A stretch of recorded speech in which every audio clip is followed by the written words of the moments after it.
তহঁত ইয়াত কিয় এনেকৈ সোমাই আহিছ? বাইদেউ, আজি মানে ইয়াত আমি খাবৰ কাৰণে আহিছোঁ আকৌ। মোৰ ছোৱালীজনী আজি জন্মদিন নহয়। তাই ক'লে বোলে, দেউতা তুমি মোক আজি ৰেষ্টুৰেণ্টত নি খুৱাব লাগিব। মোৰ লগৰবিলাকে ঘৰতে বাৰ্থডে পাতে, মইতো বাৰ্থডে পাতিব নোৱাৰোৱেই। সেইকাৰণে তাইক আজি ৰেষ্টুৰেণ্টত খুৱাব লাগিব বুলি বৰকৈ জেদ কৰিলে।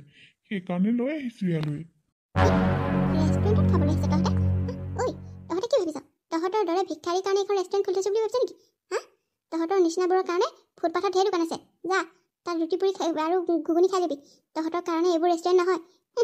ড্ৰেছ চাচোন সিহঁতৰ, ৰেষ্টুৰেণ্টত খাবলৈ আহে। বাইদেউ, আপোনালোকৰ ৰেষ্টুৰেণ্টৰ বাহিৰততো কোনো কথা লিখি থোৱা নাই যে ইয়াত কেৱল ধনী মানুহেহে খাব পাৰিব বুলি।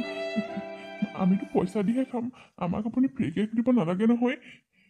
ঐ, ৰেষ্টুৰেণ্টত কি বাহিৰত লিখি থ'লেহে তই কি নোসোমাবি নেকি ইয়াত? হা? তই নিজে জানিব লাগে। এইখন ৰেষ্টুৰেণ্টত তহঁতৰ নিচিনা দুখীয়া মানুহে খোৱাৰ অকাত নাই, বুজিছ? তহঁতৰ নিচিনা মানুহে ইয়াত খাই থকা দেখিলে ধনী ষ্টেণ্ডাৰ্ড মানুহবিলাক এইখন হোটেলত সোমাবলৈ বাদ দিব। গতিকে তহঁতৰ নিচিনা ভিক্ষাৰী কিছুমানক ইয়াত মই খাবলৈ দিব নোৱাৰোঁ। ওলাই যা। দেউতা, যাওঁগৈ ব'লা। নালাগে মোক, মই নাখাওঁ আৰু। ৰচোনাই, তই দুখ নকৰিবি। এখেতে আমাক ভুল বুজিছে, পইচা দিব নোৱাৰিম বুলি ভাবিছে। তই চিন্তা নকৰিবি। তই মনৰ পচন্দৰ যি খাম বুলি কৈছিলি মই তোক আজি সকলো খুৱাম। একো ভুল বুজা নাই মই। এখন ৰেষ্টুৰেণ্টত খাবলৈ আহোঁতে কেনেকৈ আহিব লাগে সেইটো অতটা জানিব লাগিছিল। ইমান লেতেৰা ফেতেৰাকৈ এইবোৰ ফটা কাপোৰ পিন্ধি ৰেষ্টুৰেণ্টত খাবলৈ আহিছে। এইখন ৰেষ্টুৰেণ্টৰ কি বাটৰ ফুটপাথৰ দোকান বুলি ভাবিছা নেকি? মোৰ এখন পাচলিৰ দোকান আছে। মই দোকানলৈ এনেকৈ আহোঁ যে মই সেইবাবে এনেকৈয়ে বাহিৰে বাহিৰে গুচি আহিলোঁ। ছোৱালীজনীক মাতি পঠিয়ালোঁ, মই ভালকৈ কিবা এটা খুৱাই পঠিয়াম বুলি। মই পইচা দিম বাইদেউ, তাই যি খাবলৈ মন যায় ক'ব। আৰু আপোনালোকে প্লিজ আনি দিয়ক। মোৰ ছোৱালীজনী বৰ আশা কৰি আছে ৰেষ্টুৰেণ্টত কিবা কিবি খাবলৈ। তাইৰ লগৰবিলাকে সকলোৱে ৰেষ্টুৰেণ্টত খায়। তাই আজিলৈকে ৰেষ্টুৰেণ্টত সোমাই পোৱা নাছিল, সেইকাৰণেহে মই লৈ আহিলোঁ। ঐ, তহঁতৰ কি দোকান আছে, ক'ত কি আছে, মোৰ সেইবোৰ কোনো দোকান নাই। ওলাই যা। তহঁতৰ নিচিনা কাষ্টমাৰ ইয়াত খাবলৈ দিলে বেলেগ ষ্টেণ্ডাৰ্ড কাষ্টমাৰ ইয়ালৈ নাহিব। কথাটো অকল পইচাৰে নহয়, বুজিছ? আমাৰ এইখন ৰেষ্টুৰেণ্টৰ এটা ষ্টেণ্ডাৰ্ড আছে। ইয়াত যা এটা মানুহ আমাক সোমাবলৈ দিয়া নহয়, বুজিছ? তই ৰাতিপুৱা আহি মোৰ মূৰটো গৰম নকৰিবি দেই। তহঁতৰ নিচিনা ভিক্ষাৰীবোৰৰ কাৰণে ইয়াত কোনো খাদ্য নাই। যা, তহঁতে খোৱা খাদ্য ইয়াত নায়েই। বাইদেউ, মই আপোনাক সাজু কৰিছোঁ। মোৰ ছোৱালীজনী আশাটো ভাগি যাবলৈ নিদিব। তাই ঘৰৰ পৰা অত দূৰ বাট খোজকাঢ়ি বৰ আশাৰে আহিছে। আজি ৰেষ্টুৰেণ্টত খাবলৈ বুলি আপুনি আমাক নিৰাশ নকৰিব বাইদেউ। দৰকাৰ হ'লে পইচা কেইটামানো বেছিকৈয়ে লৈ ল'ব। এটা সাধাৰণ ফুটপাথৰ দোকানী হৈ তই আমাক টকাৰ খোজ দেখুৱাবলৈ আহিছ নেকি? বেছিকৈ টকা দিব হয়। ঐ, তই কিমান টকাৰ মালিক? কথা ক'বলৈ আহিছে সি বেছিকৈ টকা দিব খোৱাৰ বিনিময়ত। খোৱাৰ পইচাকেইটাকে আনিছনে নাই ঠিক নাই। খোৱাৰ পাছত বাহানা বনাই ইয়াৰ পৰা পলাবি। নাজানো বুলি ভাবিছ তহঁতৰ নিচিনা থাৰ্ড ক্লাছ মানুহৰ বিষয়ে? চব জানো মই, চব জানো। ওলাই যা বুলি কৈছে, ওলাই যা। তহঁতৰ নিচিনাবিলাকৰ কাৰণে ইয়াত কোনো জেগা নাই। ওলাই যা। বাইদেউ, মোৰ দেউতাক তেনেকৈ নক'ব। আমি দুখীয়া হ'ব পাৰোঁ, কিন্তু আমি নিজে কৰ্ম কৰি খাওঁ। দেউতাই কষ্টৰে ঘৰখন চলায়, শাক পাচলি বেপাৰ কৰি। এই থাৰ্ড ক্লাছ শব্দটো ব্যৱহাৰ নকৰিব আমাৰ লগত। দুখীয়া হ'লেও আমি আনৰ পৰা খুজি নাখাওঁ, ক'তো চুৰকাৰী কৰিবলৈও নাযায় দেউতা। গতিকে আপুনি প্লিজ এনেকৈ নক'ব। ঐ ছোৱালী, তোৰ দেখোন মুখখন বৰ চোকা। কথা ক'বলৈ আহিছ? যিমানৰ মানুহ সিমানত কিয় নাথাক? ঘৰতে মাৰক শুকান ৰুটি বনাই দিবলৈ নকলি কিয়? ব্ৰইলাৰ অকণি তাতে খাই দিব পাৰিলিহেঁতেন। ৰেষ্টুৰেণ্টত খাবলৈহে হয় ভিক্ষাৰী চব। দেউতা, আমি যাওঁগৈ ব'লা। মই ৰেষ্টুৰেণ্টত নাখাওঁ দেউতা, ব'লা আমি যাওঁগৈ। ৰচনা, এওঁ আমাক কিবা ভুল বুজিছে। দিব, নিশ্চয় দিব। মই দৰকাৰ হ'লে ভৰিত ধৰিম, দিবই তেওঁলোকে। ঐ, তই মোৰ ভৰিত ধৰাই নালাগে। তই মোক 7 বাৰ চেলাম কৰিলেও তই এইখন ৰেষ্টুৰেণ্টত খাবলৈ নাপাওঁ বুলি কৈছে। নাপাওঁ, আউট বুলি কৈছে। এতিয়া এইখন ৰেষ্টুৰেণ্টত খাবলৈ ধনী মানুহ আহিব। তহঁতক দেখিলে এইখনত কোন হ'ব কচোন? এইখন ৰেষ্টুৰেণ্টৰ এটা ষ্টেণ্ডাৰ্ড আছে। ষ্টেণ্ডাৰ্ড মানুহে এইখনত খায়। তহঁতৰ নিচিনা মানুহক ইয়াত খাবলৈ বহুৱাই পেলাই মই আমাৰ ৰেষ্টুৰেণ্টখনৰ মান সন্মান শেষ কৰিব নোৱাৰোঁ নহয়। ওলাই যা বুলি কৈছে, ওলাই যা। তহঁতৰ নিচিনা মানুহে পথৰ য'ত ফুটপাথত বনাই থাকে সেইবিলাকত খাই যা। ৰেষ্টুৰেণ্টত খাবলৈ আহিছে। যিমানে মানুহে সিমানে নাথাকে, নিজৰ অকাত নাইকিয়া ইমান দামী একেবাৰে ৰেষ্টুৰেণ্টত খাবলৈ আহে। মনটো চাচোন সিহঁতৰ। বাইদেউ, আপোনাক মই কাবও কৰিছোঁ। মোৰ ছোৱালীজনীয়ে বহুত আশা কৰি বাট কৰি বাই খোজকাঢ়ি আহিছে তাই ইয়ালৈ। মইতো সদায় চহৰলৈ আহোঁ শাক পাচলি লৈ, কিন্তু তাই আহি পোৱা নাই। আজি তাই বাট কৰি বাই বৰ কষ্টৰে আহিছে ৰেষ্টুৰেণ্টত খাবলৈ বুলি মই তাইক মাতি পঠিয়াইছিলোঁ। তাইৰ আশাটো আপুনি ভংগ নকৰিব বাইদেউ। দৰকাৰ হ'লে আমি মাটিতে বহি খাম। আপোনালোকৰ ভাল ভাল দামী চোফা চকী এইবোৰত আমি নবহোঁ। আমাক লাগিলে মাটিতে দিয়ক, আমি তলতে বহি খাম। কতে ৰাতিপুৱাই মানে মোৰ মূৰটো চুবাবলৈ এহাল ক'ৰ পৰা যে আহিল নহয়। ঐ তহঁতক এবাৰ ক'লেকে বুজি নাপাওঁ হা। এইখন তহঁতৰ কাৰণে বনোৱা নাই বুজিছ। তহঁতৰ নিচিনা ভিক্ষাৰীবোৰৰ কাৰণে ফুটপাথত আছে নহয় দোকান। কিয় মোৰ মূৰটো চুবাবলৈ আহিছে ইয়াত হা? তহঁতে তোৰ জীয়েৰে এই জন্মদিনত কিবা খাবলৈ বিচাৰিছে আৰু মই কি ইয়াত লৈ বহি থাকিব লাগিছিল হা? তোৰ জীয়েৰে বাট কৰিবাই আহিছে নে তোৰ ভগা চাইকেলত আহিছে? মোৰ কি দৰকাৰ হা? তহঁতৰ নিচিনা মানুহৰ কাৰণে কোনো জেগা নাই বুলি কৈছোঁ নহয়। কিয় লাগি আছ হা? গতিয়া উলিয়াই দিব লাগে নেকি চিকৰটি মাতি? বাইদেউ আপুনি তেনেকৈ নক'ব। মই বৰ আশাৰে ছোৱালীজনীক মাতি আনিছোঁ। তাই বৰ আশাৰে আহিছে। তাই আশাটো ভাঙি নিদিব বাইদেউ। ভগৱানে আপোনাৰ মংগল কৰিব। আমাক অন্ততঃ আপুনি খাই বৈ ওলাই যাবলৈ দিয়ক প্লিজ বাইদেউ। আপুনি আমাৰ কাপোৰ কানিৰ কাৰণেই আমাক ইয়াত খাবলৈ দিয়া নাই। আমি এনেকৈ বুলি জনা হ'লে ভালকৈ কাপোৰ কানি পিন্ধি আহিলোঁহেঁতেন। জানা গম পালোৱে নহয় তাত কিমানৰ মানুহ ইয়াত খানা খাবলৈ আহে। তাই একেবাৰে জন্মদিনৰ দিনাখনি ৰেষ্টুৰেণ্টত খালেহে হয়। যিমানৰ মানুহ সিমানত থাকিবই ছোৱালী। তই একেবাৰে ৰেষ্টুৰেণ্টত খাবলৈ পগলা হৈ আহিছ হা? খাবলৈ নোপোৱা যাত। বাইদেউ আপুনি আমাক কিয় এনেকৈ কৈছে? আমিতো ইয়াত ফ্ৰীকৈ খাবলৈ অহা নাই। আমি পইচা দিহে খাম। আমি দুখীয়া হ'লো বুলি ইয়াত খাব নোৱাৰিম বুলি কি কথা আছে? এনেকুৱাতো ক'তো নিয়ম নাই। আপুনি কিয় আমাক এনেকুৱা বেয়া ব্যৱহাৰ কৰিছে বাৰু? ছোৱালী চব কথা ক'বলৈ আহিছ হা? তহঁতে আহি মোৰ মূৰটো বেয়া কৰি দিছ। এনেকুৱা সময়ত যদি কোনোবা VIP কাষ্টমাৰ আহে নহয় তহঁতক দেখিয়ে বাহিৰৰ পৰাই পলাব। গুচি যাবলৈ কৈছিলে নে মতক হা? মেৰী কি কৈছিলে? এই ভিক্ষাৰীকেইটা আহি পেলাই আঁতৰি পৰা মোৰ পৰা মূৰটো গৰম কৰি আছে। মই কৈছোঁ সিহঁতৰ বাবে ইয়াত জেগা নাই বুলি। সিহঁতে নুশুনে। চোৱাচোন কাপোৰৰ অৱস্থা। ফটা গেঞ্জিডাল পিন্ধি আহিছে। ইহঁতৰ নিচিনাবোৰে যদি আমাৰ এই ৰেষ্টুৰেণ্টত খাবলৈ লয়, আমাৰ ইয়াত বাৰু ধনী ভাল VIP কাষ্টমাৰবোৰ ক'ৰ পৰা আহিব কোৱাচোন? কোনোবাই কেনেবাকৈ দেখিব লাগিলে এই ৰেষ্টুৰেণ্টখন বদনাম নহ'বনে বাৰু? তোন আকৌ কিয় নহ'ব?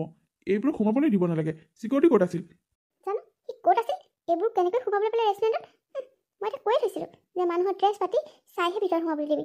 কিন্তু সি চাগে ক'ত বিজি হৈছে সিহে জানিব। দিম ইয়াকো আজি মই ভাল কৰি দিম। ছাৰ আপুনি কথাটো বুজকচোন। মানে আজি মোৰ ছোৱালীজনীৰ জন্মদিন। তাইৰ বহুত দিনৰ এটা আশা বোলে ৰেষ্টুৰেণ্টত কিবা এটা খাব।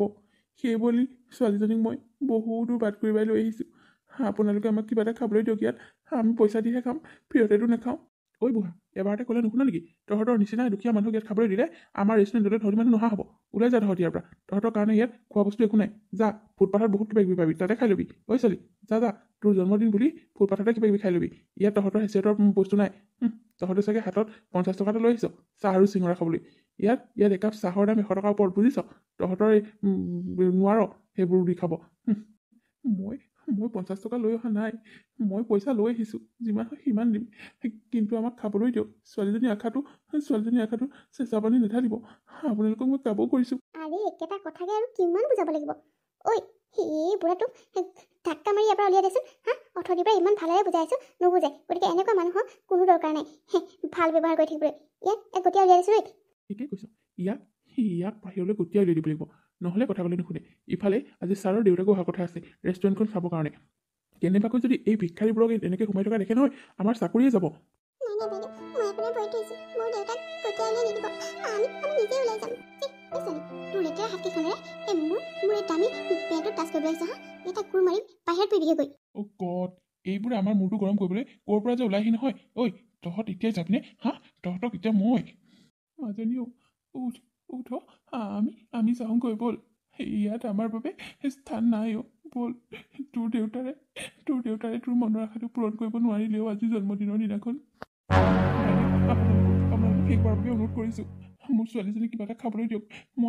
মই তাৰ উপযুক্ত পইচাটো দিহে ওলাই যাম। আপোনালোকে বিশ্বাস কৰক মোক। এই ছোৱালীজনী আজি জন্মদিনৰ দিনাখনি অন্ততঃ আপোনালোকে তাইৰ অন্তৰত আঘাত নিদিব প্লিজ। মই কাবৌ কৰিছোঁ। ঐ বুঢ়া ওলা বুলি কৈছোঁ। ওলা ফটা গেঞ্জি পিন্ধি ৰেষ্টুৰেণ্টত খানা খাবলৈ আহিছ হা? তোৰ ৰকাত নাইকিয়া তই কি কাৰণে ৰেষ্টুৰেণ্টত সোমাবলৈ আহিলি হা? ওলা বুলি কৈছোঁ। তুফান ওলা। তই বুঢ়া মানুহ কাৰণেহে মই তোৰ গাত এতিয়ালৈকে হাত তোলা নাই। মই মোৰ সমান ল'ৰা বা অলপ ডেকা ল'ৰা হোৱাহেঁতেন নহয় তোৰ এতিয়া অৱস্থা কি কৰিলেহেঁতেন ঠিক নাই। মই তোৰ গাত হাত নলগোৱাৰ আগতে তই ভালে ইয়াৰ পৰা তই যা। নহ'লে কি কৰিবি? Good morning. পিছে কি হ'ল? এওঁলোক কোন? তোমালোকে কি কথা কৈ আছিলা? এইমাত্ৰ বৰ তৰ্কাতৰ্কি লাগি থকা যেন লাগিলে। দেখিছেনে ছাৰ?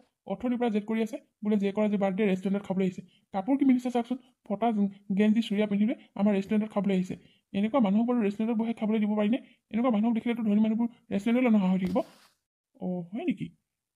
হয় ছাৰ অথনিৰ পৰা কিমান সময় বুজাইছোঁ ঠিক নাই বোলো তহঁতৰ কাৰণে এনেকুৱা জেগাত একো খাদ্য নাই তহঁতে ফুটপাথতে খাগৈ নাই তেওঁলোকে নুশুনে একদম মাকৰ গোছ বোলে জীয়েকৰ বাৰ্থডে বুলি আজি ইয়াত খুৱাইহে নিব দেখিছেনে ছাৰ ইমানকৈ কোৱাৰ পিছতো অপমান কৰাৰ পিছতো যাবলৈ মন কৰা নাই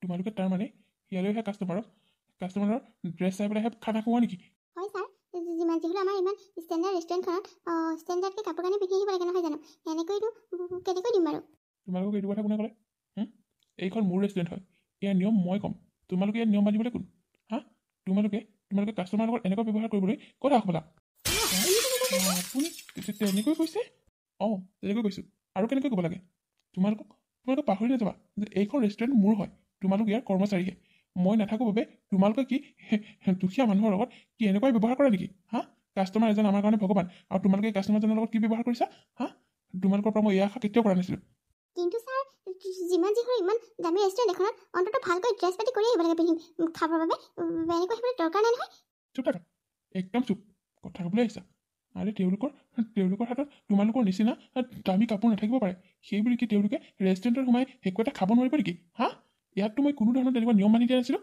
যে তোমালোকে কাষ্টমাৰৰ লগত ইমান বেয়া ব্যৱহাৰ কৰিছা হা আজিৰ ভিতৰত তোমালোক দুইটাকে মই এইখন ৰেষ্টুৰেণ্টৰ পৰা উলিয়াই দিছোঁ যোৱা তোমালোক এইখন ৰেষ্টুৰেণ্টৰ পৰা ওলাই যোৱা তোমালোকৰ দৰে মানুহক ব্যৱহাৰ কৰিব নজনা মানুহক মই এই ৰেষ্টুৰেণ্টত কেতিয়াও নাৰাখোঁ ছাৰ আপুনি এইবোৰ কি কৈছে আমি তেওঁলোকক বেয়াকৈ কোৱা নাই নহয় মাত্ৰ কাপোৰ কানি ভালকৈ পিন্ধি আহিবলৈ বুলিহে কৈছিলোঁ আমি আপুনি যদি আপত্তি নকৰে তেওঁলোকক খানাটো খুৱাই দিম দিয়ক একো নাই আপুনি কিবা ক'ব বুলিহে অঁ ছাৰ আমি এওঁলোকক একো বেয়া ব্যৱহাৰ কৰা নাই নহয় তেওঁলোকক মাত্ৰ ভালকৈ কাপোৰ পিন্ধি আহিব লাগিছিল বুলিহে কৈছোঁ চুপ একদম চুপ আৰে এই বুঢ়াটোৱে দেখোন আমাৰ লগত এনেকুৱা ব্যৱহাৰ কৰিছে দেখিলি বাবা মইতো কৈছিলোঁ নহয় বেলেগ মানুহক পঠিয়ালে প্ৰমাণটো নাপাম বুলি সেইকাৰণে মই নিজে আহিছিলোঁ ভিক্ষাৰী বনি আৰু ইহঁতৰ মানুহৰ প্ৰতি কেনেকুৱা ব্যৱহাৰ মই সকলো গম পালোঁ দুখীয়া মানুহক ইহঁতে মানুহ বুলি গণ্য নকৰে ৰেষ্টুৰেণ্টত আহিলে সিহঁতে দুখীয়া মানুহক খেদি দিয়ে সেইকাৰণে আজি 3 মাহমানৰ পৰা ৰেষ্টুৰেণ্টখনৰ মানুহ কমি গৈছে তেওঁলোকে ধনী দুখীয়া চাই ইয়াৰ ৰেষ্টুৰেণ্টত মানুহক খাবলৈ দিয়ে এনেকৈ হ'লে আমাৰ ৰেষ্টুৰেণ্টখন ডুবি যাবলৈ বেছি দিন নাই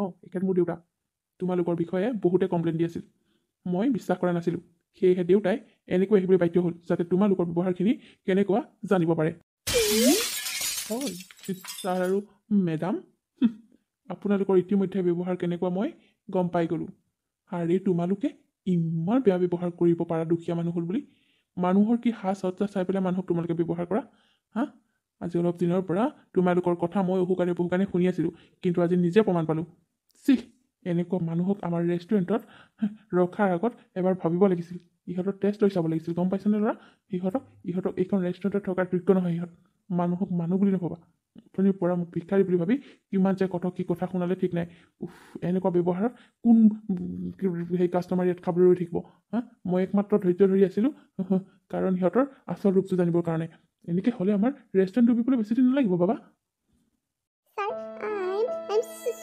আমি আপোনাক চিনি পোৱা নাছিলোঁ বাবেহে কি কথা ক'বি হা মোৰ দেউতা বুলি জনা হ'লে বেয়া ব্যৱহাৰ নকৰিলেহেঁতেন কিন্তু বেলেগ দুখীয়া মানুহ জনা হ'লে বেয়া ব্যৱহাৰ কৰিলেহেঁতেন এইবোৰেই তহঁতৰ ভেদভাৱ হা এনেকুৱা ভেদভাৱ লৈ তহঁতে বিজনেছ কৰিবলৈ আহিছ হা এইখন ৰেষ্টুৰেণ্ট তহঁতে এনেকুৱা ব্যৱহাৰ কৰি ওপৰলৈ উঠাবি নে তললৈ দিবি হা তহঁতৰ নিচিনা কৰ্মচাৰী মোক ইয়াৰ প্ৰয়োজন নাই এনেকুৱা কৰ্মচাৰী টকা দিলে বহুত পোৱা যায় কিন্তু মানুহৰ ব্যৱহাৰ কিনিবলৈ পোৱা নাযায় গতিকে তহঁতৰ নিচিনা মানুহক ব্যৱহাৰ কৰিব নজনা কৰ্মচাৰী মোক ইয়াত কোনো প্ৰয়োজন নাই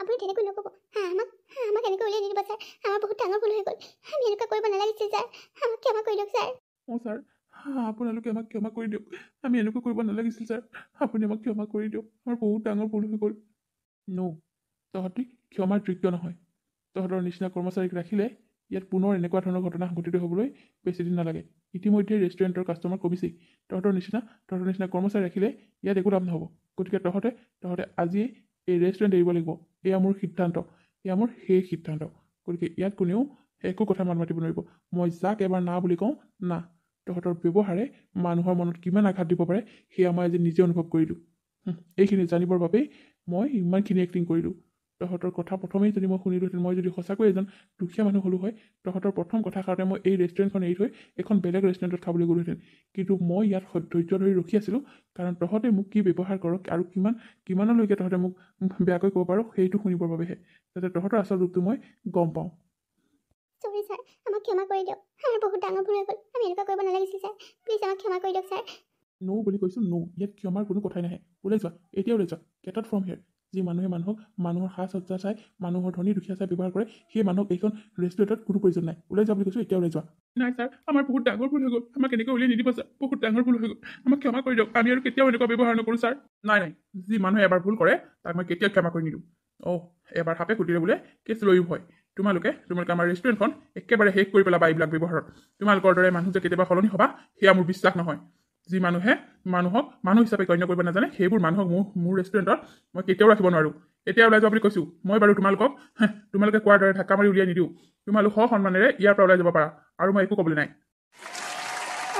অহংকাৰী কৰ্মচাৰী দুজনক ৰেষ্টুৰেণ্টৰ পৰা উলিয়াই দিলে, আৰু ইমানতে আজিৰ কাহিনীটো শেষ হ'ল। বন্ধু বান্ধৱীসকল, আপোনালোকে বাৰু আজিৰ কাহিনীটো চাই কেনেকুৱা পালে? যদিহে ভাল পালে তেতিয়াহ'লে প্লিজ লাইক কৰিব, কমেণ্ট কৰিব আৰু শ্বেয়াৰ কৰিব।